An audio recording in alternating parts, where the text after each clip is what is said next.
விஜயோடைய அரசியல் பயணத்தை நீங்க பாத்துக்கிட்டு இருக்கீங்க. அவருக்கு உங்க தரப்புல இருந்து ஆதரவு எந்த அளவுல? என்னுடைய வாழ்த்துக்கள். ரொம்ப ஏன்னா அவரு ஒரு முடிவெடுத்து இந்த இந்த விஷயத்துக்கு வந்திருக்காரு. ஸோ அதுக்கு என்னுடைய வாழ்த்துக்கள். இப்ப கரூர் துயர சம்பவத்துக்கு அப்புறம் இப்ப மீண்டும் மக்களை சந்திச்சு இப்ப 2 தடவை பேசியிருக்காரு. அவருடைய அந்த பேச்சு எப்படி இருந்துச்சு? இது எந்த அளவுக்கு எலெக்ஷன்ல எதிர்கொண்டாரு? இல்ல மக்கள் அதுக்கான ஆதரவை கொடுத்துட்டு இருக்காங்க.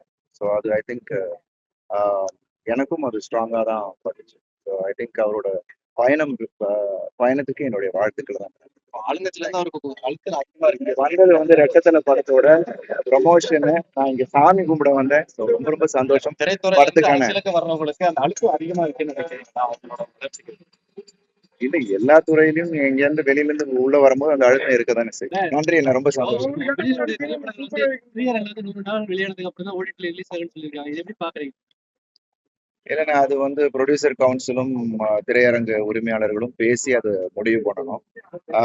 ஏன்னா அவ்வளோ நாள் வந்து திரையரங்குல படம் இருக்கா என்னன்னு தெரியல. ஏன்னா இப்போ வந்து ரொம்ப ஒரு 2 வீக்ஸ் தான் வந்து கேப் வருது. ஏன்னா அவ்வளோ திரைப்படங்கள் வந்துகிட்டே இருக்கு. ஸோ அதுக்கு தகுந்தாப்புல படங்களுக்கு தகுந்தாப்புல ஐ திங்க் அது ஒரு ரூலா எடுப்பாங்கன்னு நினைக்கிறேன். ஸோ பார்ப்போம். பொதுவா ரசிகர் மத்தியிலயும் பொதுமக்கள் தரப்புலயும் வந்து திரையரங்கு போறதை விட ஓடிடியே வந்தா பாத்துக்கலான்ற ஒரு மனநிலைக்கு வந்துட்டாங்க. இதுக்கு என்ன காரணம் நினைக்கிறீங்க? அப்படி இல்லையே, நல்ல திரைப்படங்கள் அதாவது ஒரு தியேட்டர்ல போய் பார்க்கணும், உட்காந்து பார்த்தா நல்லா இருக்கும்னு அவங்களே டிசைட் பண்றாங்க. ஸோ அந்த ஒரு இயக்குனராகவும் ஒரு நடிகனாகவும் எங்களுக்கும் அந்த பொறுப்பு இருக்கு. ஏன்னா அது ஒரு திரையரங்குல வந்து பார்க்கக்கூடிய படமா அது ஒரு ஒரு பிரம்மாண்டமா நம்ம எடுக்க வேண்டியது நம்மளோட பொறுப்பா இருக்கு. ஸோ எல்லா கிராஃப்ட்ஸும் அதுக்கான உழைப்பை தான் நம்ம கொடுத்துக்கிட்டு இருக்கோம். ஸோ அதுக்காக தியேட்டர் ஆடியன்ஸ் இருந்துகிட்டு தான் இருக்காங்க. நல்ல படங்களுக்கு அவங்க வந்து வரவேற்பு கொடுத்துருக்காங்க. தொடர்ந்து பல மொழிகள் நடிச்சிட்டு இருக்கீங்க. எந்த மொழிகள்ல வந்து நடிக்கிறது உங்களுக்கு பிடிச்சிருக்கும்? தமிழ் தான் நம்மளோட பிரதான மொழி. ஸோ இங்கதான் நான் படங்கள் பண்ணிட்டு இருக்கேன். தவிர வெளிமொழியில பண்ணேன்.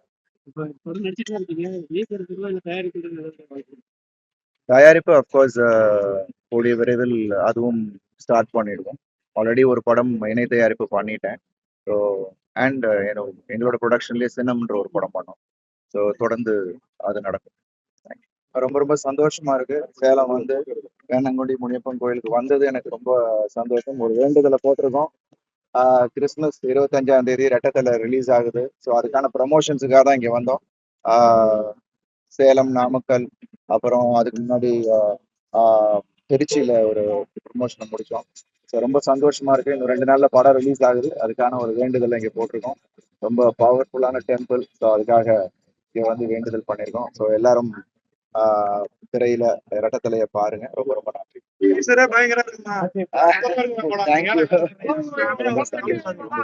தேங்க்யூண்ணா, தேங்க்யூ ஸோ மச்.